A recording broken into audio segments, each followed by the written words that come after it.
జ్ఞానానందమయం దేవం నిర్మలా స్ఫటికాకృతిం ఆధారం సర్వవిద్యానాం హయగ్రీవ ముపాస్మహే.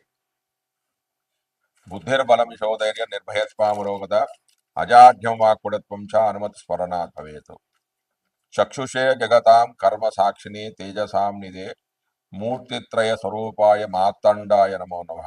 సర్వ జగములకు చక్షువు వంటి వాడును, సర్వ కర్మలకు సాక్షియును, తేజస్సులకు నిధియును, మూర్తిత్రయ స్వరూపుడు అగు మార్తాండునికి అనగా సూర్య భగవానునికి నమస్కారము. కలో పరాశరి హోరా ప్రత్యక్ష వలదర్శిని తదుక్తారిత్యానుమేయం తదు జన్మకాల శుభాధికం. కలియుగమునందు పరాశర హోర ప్రత్యక్ష బలదర్శిని అని పెద్దల మత కనుక ఆ పరాశర హోరందు చెప్పబడిన పద్ధతిలో జన్మకాలాన్ని బట్టి శుభాశుభ ఫలితాలను మీనరాశి వారికి రవి శుభఫలదాత. ధైర్యం కలిగి ఉంటారు. కష్టసాధ్యమైన పనులు పూర్తి చేస్తారు. ఆరోగ్యం అనేది మెరుగుపడుతుంది. ప్రభుత్వ వ్యవహారాలు అనుకూలిస్తాయి. ఇంట్లో శుభకార్యాలు చేస్తారు. కుటుంబ సౌఖ్యము, వృత్తి ఉద్యోగాలలో ఉన్నతి, వ్యాపార అభివృద్ధి, అధికారుల ప్రశంసలు పొందుతారు. నూతన ఉద్యోగ ప్రయత్నాలు అనుకూలిస్తాయి. తర్వాత కుజుడి యొక్క ఫలితాలు. మకర రాశి వారి కుజుడి యొక్క సంచారం వల్ల ఖర్చులు, నష్టాలు, ఆయుధాల వల్ల గాయాలు, ఆరోగ్యాన్ని గురించిన ఖర్చులు, జీర్ణకోశ వ్యాధులు బాధిస్తాయి. ఉద్యోగం నష్టపోవడం, మానసికమైన చింత, మానసికమైన ఒత్తిడి, విద్యా విషయంలో ఆటంకాలు, చికాకులు, జీవిత భాగస్వామితో తగాదాలు వంటివి జరిగే అవకాశం అనేది ఉంది. తర్వాత బుధుడి యొక్క ఫలితాలు. మకర రాశి వారికి మీనరాశిలో బుధుడి యొక్క సంచారం వల్ల శుభ ఫలితాలు కలుగుతాయి. ఆరోగ్యం, సుఖ సంతోషము, విద్యా ప్రసంగాలలో విజయాలు, ఆదాయ వనరులు కలుగుతాయి. పోటీలలో విజయాన్ని సాధిస్తారు. ధనం, ఆస్తులు, ఆభరణాలు సంపాదిస్తారు. జన సహకారం అనేది లభిస్తుంది. వాహన ప్రాప్తి అనేది కలుగుతుంది. గృహంలో శుభ కార్యక్రమాలు జరుగుతాయి. మిత్రుల సహాయ సహకారాలు లభిస్తాయి. తర్వాత గురుడు యొక్క ఫలితాలు. మకర రాశి వారికి వృషభ రాశిలో సంచరించే గురుడి వలన అశుభ ఫలితాలు అనేవి కలుగుతాయి. అధిక వ్యయం, పనులలో ఆటంకాలు ఏర్పడడం, అగౌరవం, కుటుంబంలో సమస్యలు, పనిచేసే ప్రదేశాల్లో వ్యతిరేకత ఎదురు కావడం, అనారోగ్యము, అనేక ఇబ్బందులు కలిగే అవకాశం అనేది ఉంది. శుక్రుడి యొక్క ఫలితాలు. మకర రాశి వారికి మీనరాశిలో సంచరించే శుక్రుడి వలన సర్వ శుభాలు కలుగుతాయి. ఆరోగ్యం, ప్రశాంత జీవనం, వివాహ సౌఖ్యము, ఇంట్లో అనేక శుభకార్యాలు జరుగుతాయి. విలాసవంతమైన జీవితాన్ని గడుపుతారు. కలత్ర సౌఖ్యం అనేది లభిస్తుంది. విలువైన ఆభరణాలు, వస్త్రాలు కొనుగోలు చేస్తారు. అనేక శుభకార్యాల్లో పాల్గొంటారు. వ్యాపార లాభాలు ఉంటాయి. ఉద్యోగంలో అభివృద్ధి అనేది కనిపిస్తుంది. ధనాదాయం అనేది పెరుగుతుంది. తర్వాత శని యొక్క ఫలితాలు. మకర రాశి వారికి శని శుభ ఫలితాలను అందిస్తాడు. ధన సంపాదన పెరుగుతుంది. ఇబ్బందులను అధిగమిస్తారు. గృహ నిర్మాణ పనులు అనుకూలిస్తాయి. ఉద్యోగ వ్యాపారంలో ఉన్న వారికి మంచి ఫలితాలు కనిపిస్తున్నాయి. భార్యాభర్తల మధ్య సఖ్యత అనేది పెరుగుతుంది. కొత్త ప్రయత్నాలు అనేవి అనుకూలిస్తాయి. మిత్రుల సహకారం లభిస్తుంది. ఆరోగ్య సమస్యలు కొంత తగ్గే అవకాశం ఉంది. పితృవర్గం వారితో సత్సంబంధాలు అనేవి ఏర్పడతాయి. తర్వాత రాహు యొక్క ఫలితాలు. ఈ మకర రాశిలో ఉత్తరాషాఢ నక్షత్ర జాతకులకు రవి మీనరాశిలో సంచారం వల్ల అనారోగ్యం, బంధనము, అధిక వ్యయం, అగౌరవం, కారాగార వాసం, కష్టాలతో కూడిన ప్రయాణాలు వంటివి జరుగుతాయి. ఈ ఫలితాలు 15 మార్చి వరకే జరుగుతాయి.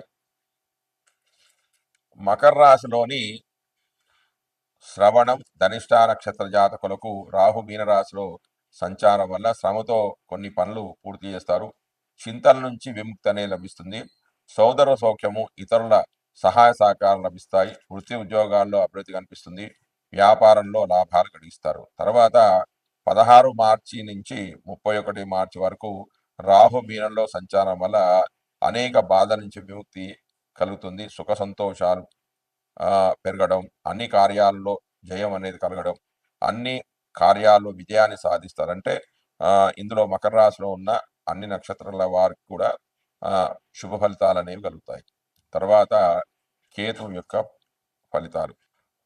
మకర రాశి వారికి కన్యా రాశిలో కేతు సంచారం వల్ల కోర్టు కేసులు, యుద్ధాల్లో విజయం, సోదరుల వల్ల సంతోషం, వ్యాపారంలో లాభాలు కలుగుతాయి, శత్రువులపై విజయాన్ని సాధిస్తారు, పుణ్యక్షేత్ర సందర్శన చేస్తారు, పుణ్యకార్యాలకి డబ్బులు ఖర్చు చేస్తారు, ఆధ్యాత్మిక జ్ఞాన సముపార్జన అనేది చేస్తారు. జై శ్రీమన్నారాయణ.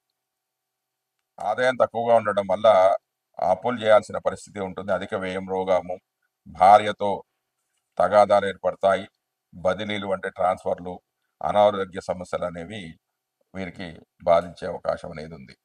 తర్వాత రాహు యొక్క ఫలితాలు.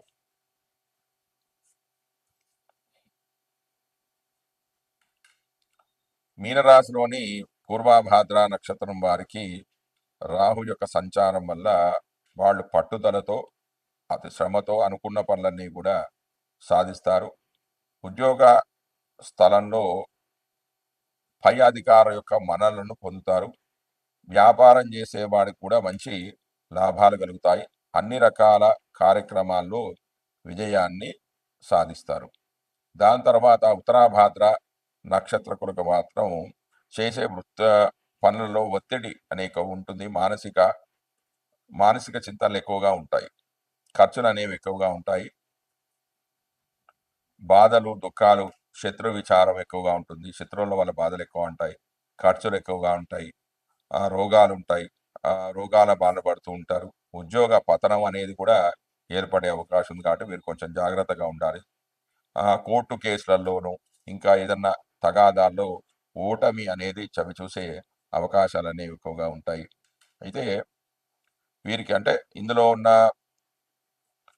ఉత్తరాభాద్ర నక్షత్రం వారికి, రేవతి నక్షత్రం వారికి ఇవన్నీ కూడా 15వ తారీఖు వరకే, 15 మార్చి వరకే జరుగుతాయి. దాని తర్వాత కూడా 16 మార్చి 25 నుంచి 31 మార్చి 2025 వరకు కూడా రాహువు వీరికి కొంచెం ఇబ్బందులనే కలిగజేస్తాడంటే దుఃఖ ప్రయాణాలు చేయడం, అంటే కష్టతరమైన ప్రయాణాలు చేయడం, ప్రయాణాల్లో కూడా వ్యాపార మూలకంగా ప్రయాణాలు చేసినా కూడా లాభం లేకపోవడం, కోర్టు వ్యవహారాల్లో విజయాన్ని అంటే ఓటమి పాలు కావడం, ఇతరుల యొక్క సహకారాలు లభించకపోవడం, ఎంత ప్రయత్నించినా ఎంత కష్టపడ్డా కూడా అనుకున్న పనులు జరగకపోవడం, అంటే అతి తక్కువగా లాభం ఉంటుంది, ఎక్కువ కష్టపడ్డా కూడా తక్కువగా లాభాన్ని పొందే అవకాశం ఉంటుంది.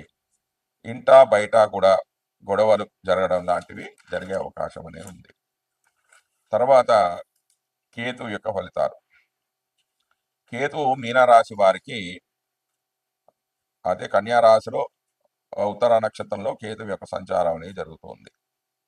జరగడం వల్ల మీనరాశి వారికి శుభ ఫలితాలే కలుగుతాయి. అంటే సుఖమైన జీవితం కలుగుతుంది, భక్తి ప్రవృత్తులు అనేవి ఎక్కువగా పెరుగుతాయి, తీర్థయాత్రలు బాగా చేస్తారు, పుణ్యకార్యాలకే డబ్బులు బాగా ఖర్చు చేస్తారు, కలత్ర సౌఖ్యం అనేది ఉంటుంది, వివాహ సౌఖ్యం అని ఉంటుంది, సంతోషం అనేది వెలువరుస్తుంది, వ్యాపారంలో లాభాలుంటాయి, కొన్ని కార్యాలలో విజయాన్ని సంపాదిస్తారు,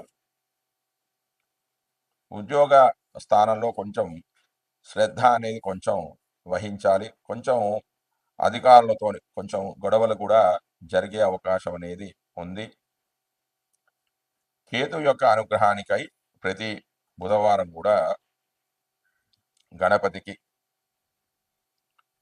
గరికతోటి అర్చన చేసుకున్నట్టయితే కేతు యొక్క అనుగ్రహానికి పాల్గొని అనుగ్రహానికి మనం కేతు యొక్క అనుగ్రహాన్ని మనం పొందడం అనేది జరుగుతుంది. జై శ్రీమన్నారాయణ.